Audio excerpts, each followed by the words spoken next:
Hola, mis queridos suscriptores y nuevos amigos, bienvenidos a una nueva historia en nuestro canal, un relato que los va a emocionar, sorprender y mantener al borde de sus asientos. Hoy les traigo una historia real, cruda y llena de emociones. Me llamaron loca para quedarse con todo, pero el juez los detuvo. Si amas las historias que te hacen sentir, que te conectan con la lucha humana y te mantienen pegado a la pantalla, esto es para ti. Por favor, suscríbete ahora mismo, activa la campanita para no perderte ningún video y déjame un comentario contándome qué esperas de esta historia. ¿Alguna vez has sentido que alguien en quien confiabas te traicionó? Escribe tu experiencia. Abajo, me muero por leerte. Esta historia está dividida en 5 capítulos, y hoy vamos a sumergirnos en los primeros 2, llenos de traición, dolor y la fuerza de una mujer que no se rindió. Prepárate, porque esto va a ser intenso. Mira, nombre es Ana María Torres.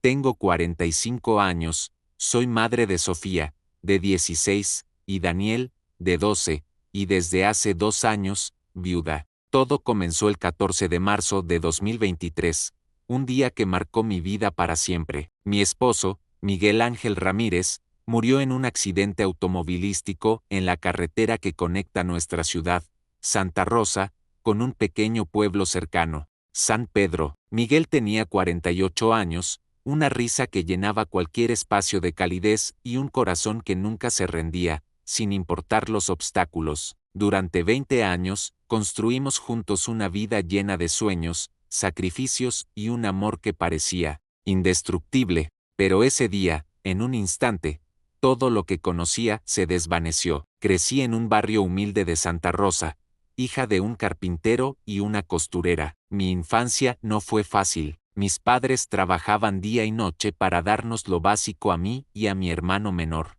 Carlos. Desde pequeña, aprendí a valorar el esfuerzo, a soñar con un futuro mejor. Conocí a Miguel cuando tenía 19 años, en un festival del pueblo. Él era un joven aprendiz de constructor, con ojos brillantes y una sonrisa que me hizo olvidar el mundo. Ana, algún día voy a construirte una casa donde nunca te falte nada, me dijo en nuestra primera cita, mientras comíamos algodón de azúcar bajo las luces del festival. Yo me reí, pensando que era solo una promesa de juventud, pero Miguel era diferente. Él cumplía sus promesas. Nos casamos a los 23, y juntos empezamos desde cero. Miguel fundó Ramírez Construcciones, una pequeña empresa que comenzó con trabajos modestos, arreglar tejados, construir muros, pintar casas. Yo dejé mi trabajo como recepcionista para ayudarlo, manejando las cuentas,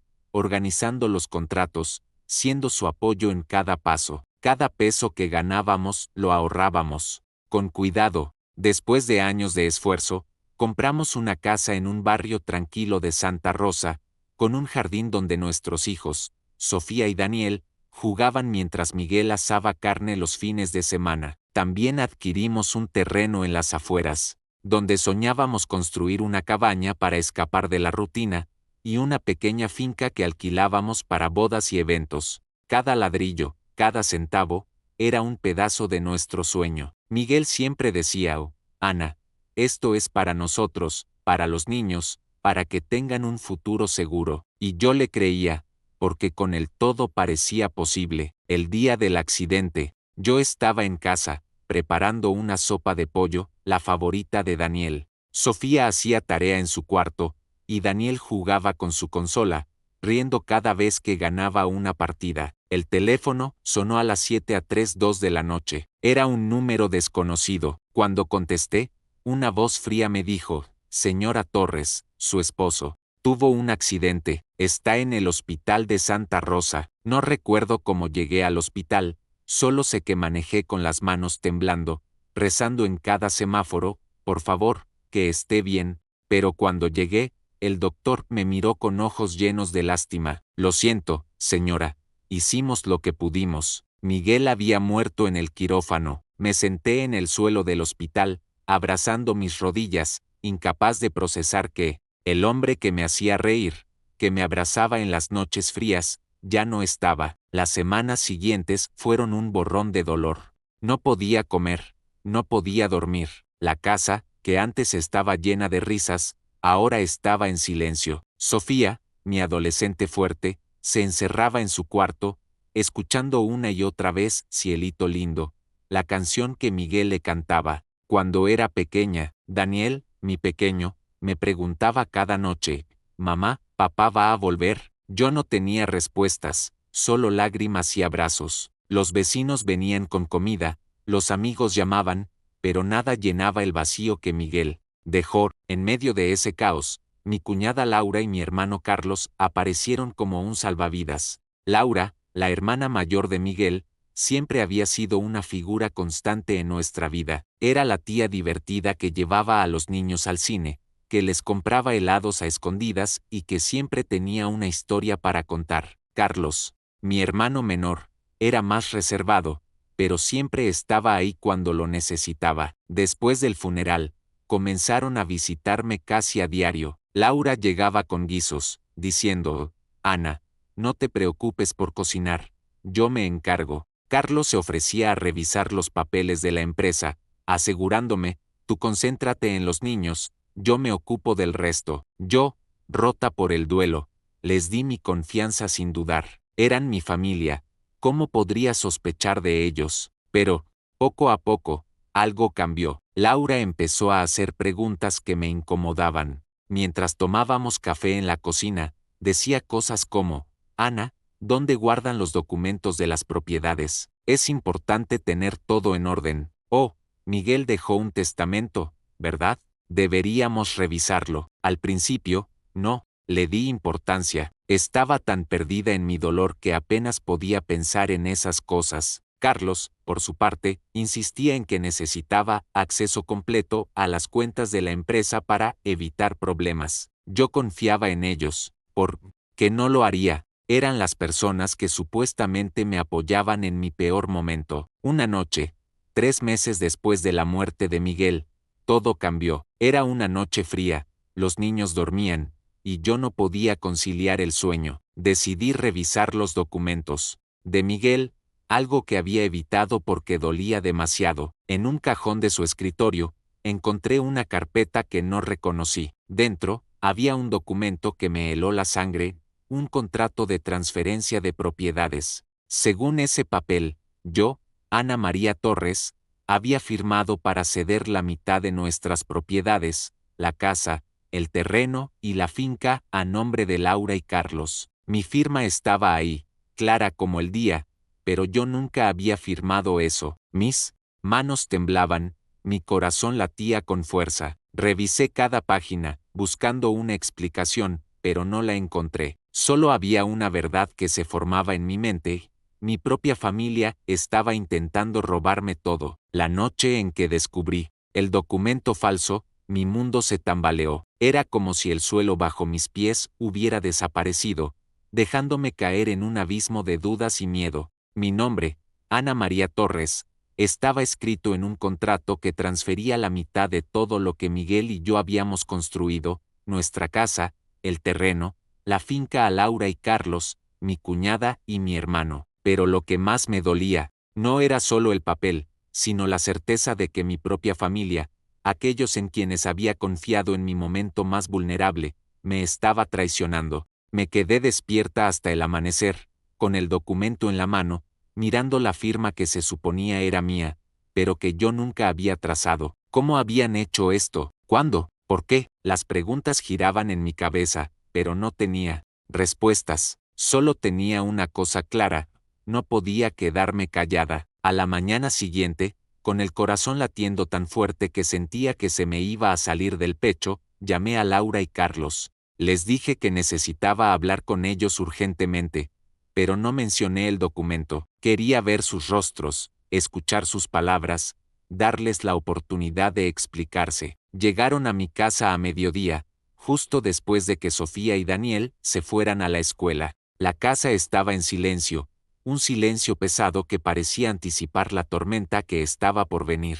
Los recibí en la sala, con el documento guardado en una carpeta sobre la mesa de centro. Intenté mantener la calma, aunque por dentro estaba temblando. Laura, Carlos, siéntense, por favor. Necesito que me expliquen algo, dije, con la voz más firme que pude. Saqué el documento y lo puse frente a ellos. Esto es un contrato que dice que yo cedí la mitad de nuestras propiedades a ustedes. Tiene mi firma, pero yo nunca firmé esto. ¿Qué está pasando? Esperaba una reacción de sorpresa, tal vez una disculpa, o incluso una explicación confusa que pudiera aclarar el malentendido, pero lo que recibí fue algo completamente diferente. Laura me miró con una expresión que nunca olvidaré, una mezcla de burla, lástima y algo más oscuro, como si estuviera disfrutando mi confusión. Ana, por Dios, estás exagerando. Esto debe ser un error.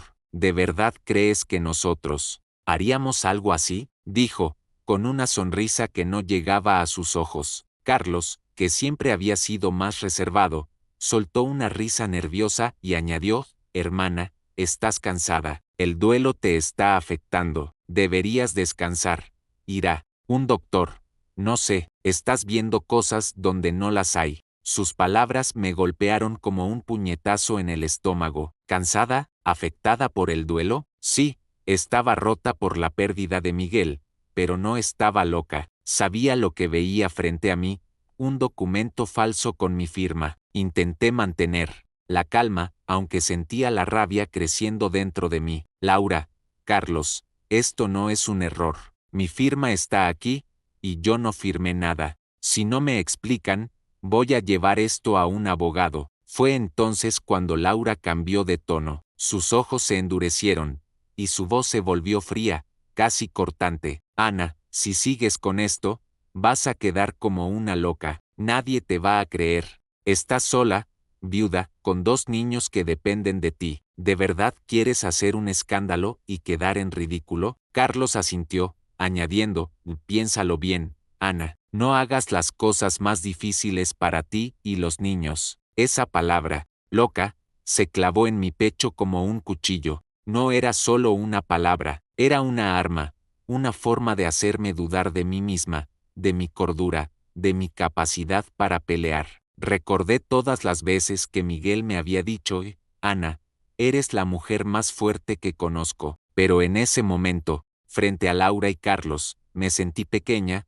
vulnerable, como si realmente estuviera perdiendo la cabeza. Intenté responder, pero las palabras se atoraron en mi garganta. Laura aprovechó mi silencio. Mira, Ana, estamos tratando de ayudarte, pero si sigues con estas ideas, vas a terminar sola, sin nadie que te apoye. Carlos, con un tono más suave pero igual de manipulador, añadió, solo queremos lo mejor para ti y los niños. Déjanos manejar esto, confía en nosotros. Cuando se fueron, me quedé sentada en la sala, con el documento todavía en la mesa. Las lágrimas corrían por mi rostro mientras abrazaba una foto de Miguel que siempre llevaba conmigo. Recordé los días en que él y yo planeábamos nuestro futuro, sentados en el porche de nuestra casa, soñando con llevar a los niños a la playa, con construir esa cabaña en el terreno. ¿Cómo llegamos a esto? La familia que pensé que me apoyaría ahora estaba usando mi dolor para manipularme, para hacerme dudar de mi propia realidad. Pero en medio de las lágrimas, algo dentro de mí se encendió. No era solo por mí, era por Sofía y Daniel, por el legado de Miguel, por todo lo que habíamos construido juntos. No iba a dejar que me quitaran todo. Decidí que no me rendiría. Esa misma tarde, busqué el número de un abogado, alguien que pudiera ayudarme a entender qué estaba pasando. No sabía lo que encontraría, pero estaba decidida a pelear. Después de la confrontación con Laura y Carlos, mi mundo se sentía como un rompecabezas roto, con piezas que no encajaban. Sus palabras, loca, exagerada, cansada, resonaban en mi cabeza como un eco cruel, intentando hacerme dudar de mí misma. Pero cada vez que cerraba los ojos, veía la sonrisa de Miguel, escuchaba su voz diciendo, Ana, tú eres más fuerte de lo que crees. No podía rendirme. No era solo por mí, era por Sofía y Daniel, por el sueño que construimos juntos, por el legado que Miguel dejó. Esa tarde, después de que Laura y Carlos se fueron, tomé una decisión. No iba a dejar que me quitaran todo, iba a pelear, aunque no sabía por dónde empezar. Lo primero que hice fue buscar un abogado. No conocía a nadie, pero recordé que una amiga de la iglesia, Clara, había mencionado a un abogado que ayudó a su familia en un caso de herencia. Busqué su número en mi celular y, con las manos temblando, marqué: Clara, necesito ayuda. Creo que mi familia está intentando robarme las propiedades de Miguel, le dije, sintiendo como las palabras se quebraban en mi garganta. Clara no dudó. Ana, no estás sola, te voy a dar el contacto de Roberto Salazar. Es un abogado honesto y sabe lo que hace. Esa misma tarde, envié un mensaje a Roberto, explicándole brevemente la situación. Para mi sorpresa, respondió, en menos de una hora, pidiéndome que fuera a su oficina al día siguiente. Esa noche, mientras los niños dormían, me senté en la sala con una taza de té que no toqué. La carpeta con el documento falso estaba sobre la mesa, como un recordatorio constante de la traición. No podía dejar de pensar en cómo Laura y Carlos habían planeado todo. ¿Cuándo falsificaron mi firma? ¿Cómo lo hicieron? Recordé las veces que Laura había estado en casa, ofreciéndose a ayudar con los papeles, trayendo café, distrayéndome mientras Carlos revisaba los documentos de la empresa. ¿Habían estado planeando esto desde el funeral de Miguel? La idea me revolvía el estómago, pero también había algo más: miedo. Miedo de que Laura tuviera razón, de que nadie me creyera, de que realmente pareciera una loca frente a los demás. Al día siguiente, dejé a los niños con Clara y manejé hasta la oficina de Roberto Salazar, en el centro de Santa Rosa. Era un edificio modesto, con paredes blancas y un escritorio lleno de papeles. Roberto era un hombre de unos 50 años, con gafas redondas y una voz calmada que inspiraba confianza. Le conté todo: la muerte de Miguel, el documento falso, la confrontación con Laura y Carlos, sus palabras crueles. Mientras hablaba, sentía que estaba descargando un peso que llevaba meses cargando. Roberto escuchó en silencio, tomando notas, y cuando terminé, me miró a los ojos. Ana, lo que me cuentas es grave, pero no estás loca, y no estás sola. Vamos a investigar esto, pero necesito que me traigas todos los documentos que tengas, el testamento de Miguel,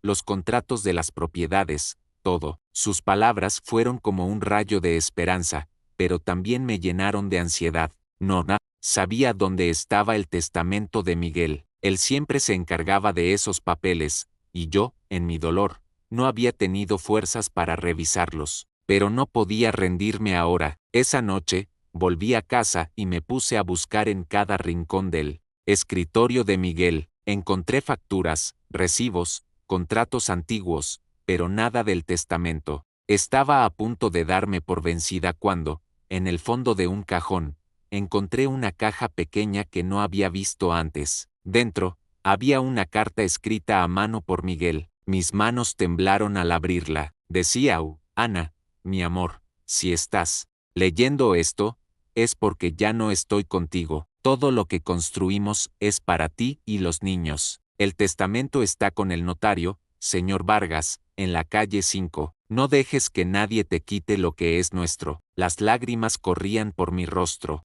Era como si Miguel, desde algún lugar, me estuviera dando la fuerza para seguir. Al día siguiente, fui a la oficina del notario Vargas. Él confirmó que Miguel había dejado un testamento claro: todas las propiedades y la empresa eran para mí y los niños. Pero también me dio una noticia inquietante: alguien había intentado registrar el documento falso en la notaría, pero no lo habían aceptado porque faltaban algunos sellos. Ana, tienes suerte de que esto no avanzó más, me dijo el notario, pero necesitas actuar rápido. Quien haya hecho esto no va a detenerse. Salí de la notaría con una mezcla de alivio y terror.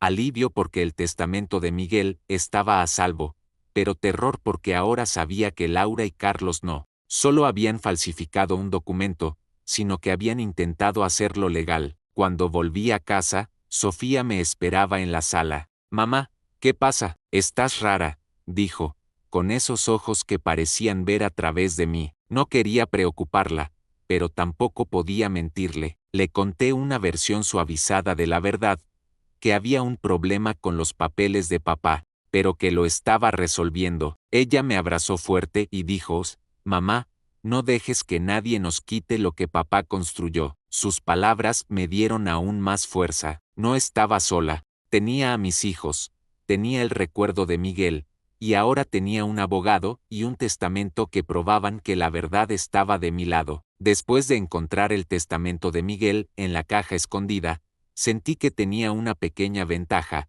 un arma para defenderme de la traición de Laura y Carlos. El notario Vargas había confirmado que el testamento era legítimo, todas las propiedades, la casa, el terreno, la finca y la empresa Ramírez Construcciones eran para mí y mis hijos, Sofía y Daniel. Pero también me advirtió que el documento falso que Laura y Carlos intentaron registrar en la notaría era solo la punta del iceberg. Ana, quien hizo esto no va a rendirse fácilmente. Necesitas prepararte para lo que viene, me dijo con una seriedad que me hizo estremecer. No sabía qué significaba lo que viene, pero estaba decidida a proteger lo que Miguel y yo construimos con tanto esfuerzo. Volví a casa esa tarde con el testamento en la mano, sintiendo una mezcla de alivio y ansiedad.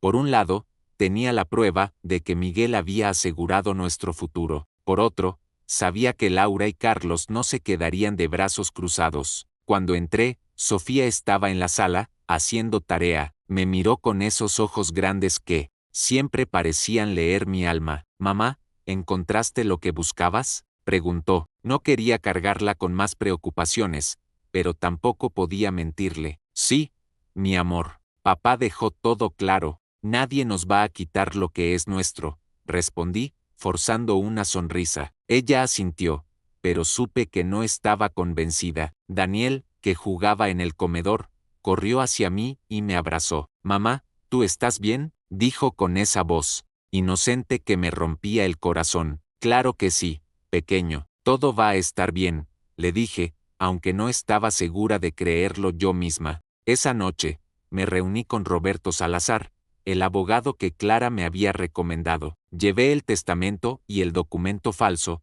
junto con todos los papeles que había encontrado en el escritorio de Miguel. Roberto revisó cada página con cuidado, tomando notas en un cuaderno desgastado. «Ana, esto es un caso claro de fraude. La firma en el documento falso no solo es una falsificación, sino que hay inconsistencias en el formato que lo hacen inválido. Pero necesitamos más pruebas para demostrar quién está detrás de esto», explicó. Le pregunté cómo podíamos hacerlo, y él sugirió contratar a un perito caligráfico para analizar la firma y rastrear cualquier rastro que Laura y Carlos hubieran dejado. También me dijo que debíamos revisar las cuentas de la empresa, porque sospechaba que podrían estar desviando dinero. «Esto no es solo sobre las propiedades, Ana, podría ser mucho más grande», añadió, con un tono que me hizo sentir que el suelo temblaba bajo mis pies. Al día siguiente, mientras los niños estaban en la escuela, fui a la oficina de Ramírez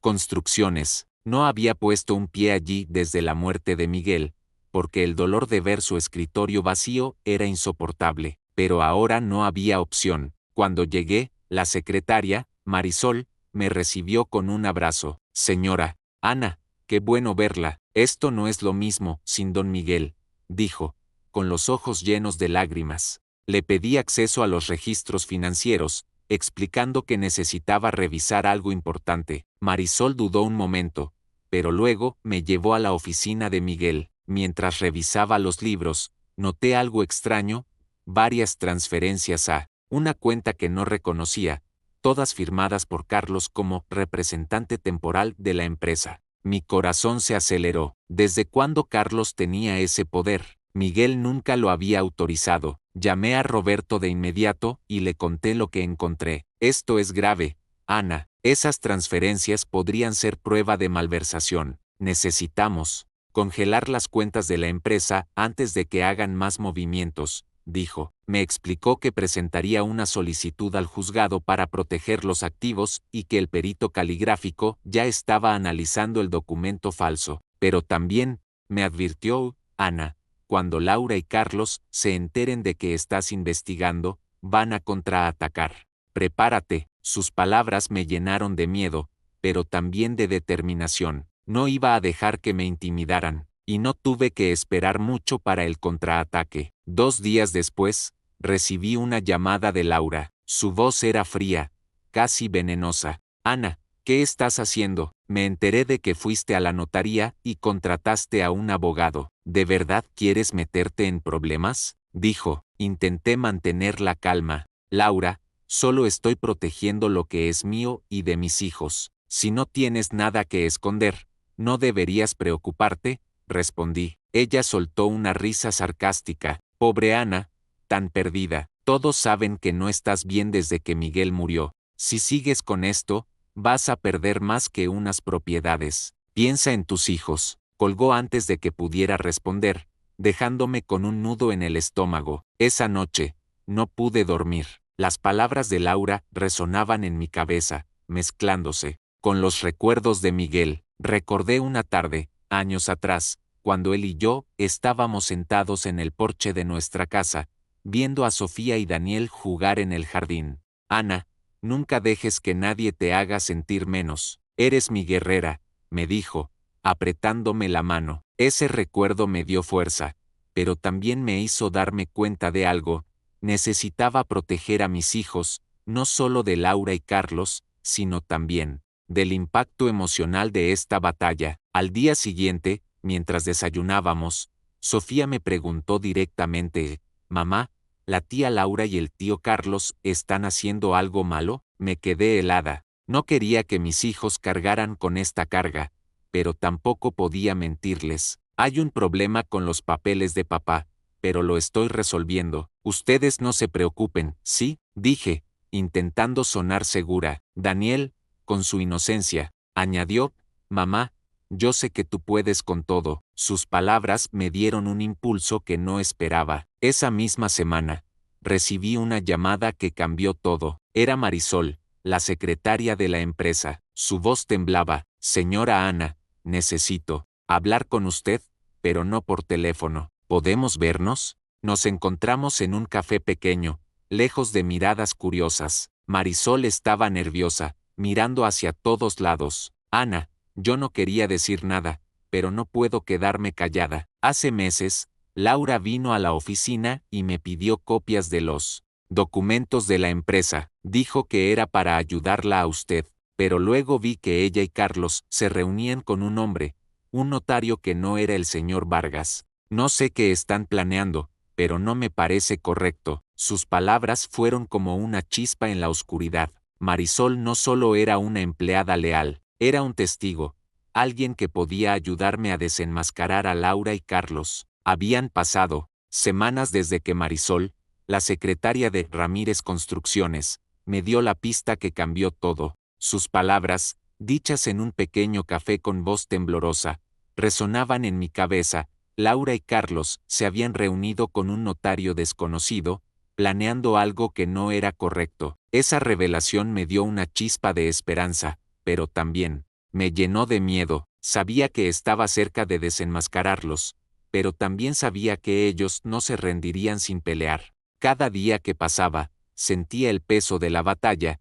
No solo estaba luchando por las propiedades y el legado de Miguel, sino también por mi cordura, por la confianza de mis hijos, por mi derecho a ser escuchada. El abogado Roberto Salazar se convirtió en mi roca durante esas semanas. Después de revisar las transferencias sospechosas en las cuentas de la empresa y confirmar que el documento falso era una burda falsificación, Roberto presentó una demanda formal contra Laura y Carlos, por fraude y malversación. El perito caligráfico había concluido que la firma en el documento no era mía, y Marisol estaba dispuesta a testificar sobre lo que había visto. Pero Roberto me advirtió: «Ana, esto va a ser duro. Laura y Carlos van a intentar todo para desacreditarte. Necesitas estar preparada para el tribunal». Sus palabras me asustaban, pero también me hacían sentir que no estaba sola. Por primera vez en meses, tenía un equipo: Roberto,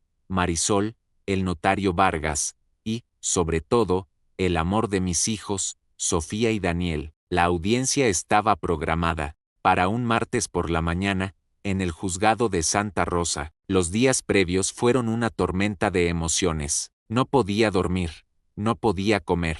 Cada vez que cerraba los ojos, Veía a Laura, con esa sonrisa burlona, diciéndome, nadie te va a creer, Ana. Recordaba a Carlos, con su tono condescendiente, insinuando que estaba loca, pero también recordaba a Miguel, su voz firme diciéndome, Ana, tú eres mi guerrera. Ese recuerdo me daba fuerza. La noche antes de la audiencia, reuní a Sofía y Daniel en la sala. Les dije la verdad, sin suavizarla. Mañana voy a pelear por lo que papá nos dejó. No va a ser fácil, pero lo hago por ustedes, por nosotros. Sofía, con lágrimas en los ojos, me abrazó. Mamá, tú puedes, papá estaría orgulloso. Daniel, mi pequeño, añadió, mamá, eres la mejor. Sus palabras fueron como un escudo que me protegía del miedo. El día de la audiencia, me desperté antes del amanecer.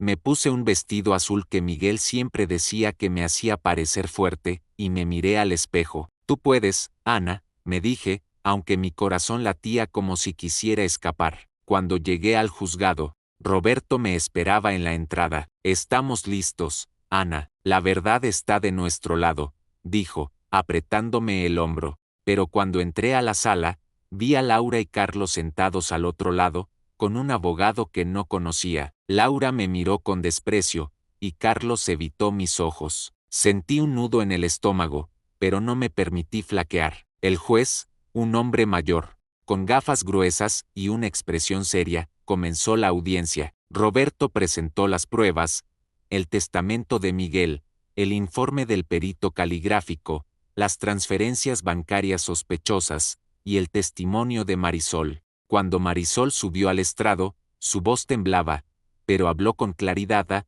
Vi a Laura y Carlos reunirse con un notario que no era de confianza. Me pidieron copias de documentos que no debían tocar. El abogado de Laura y Carlos intentó desacreditarla, diciendo que era solo una empleada descontenta, pero el juez la escuchó con atención. Luego fue mi turno. Subí al estrado con las piernas temblando, pero con el corazón firme. Conté mis historias, la muerte de Miguel, el documento falso, las amenazas de Laura y Carlos, como intentaron hacerme dudar de mí misma. No estoy loca, dije, mirando al juez directamente a los ojos. Solo quiero proteger lo que mi esposo y yo construimos para nuestros hijos. Cuando terminé, sentí que había soltado un peso que llevaba meses cargando. Pero entonces, el abogado de Laura y Carlos se levantó. Señoría, la señora Torres está pasando por un duelo severo. Es comprensible que vea conspiraciones donde no las hay.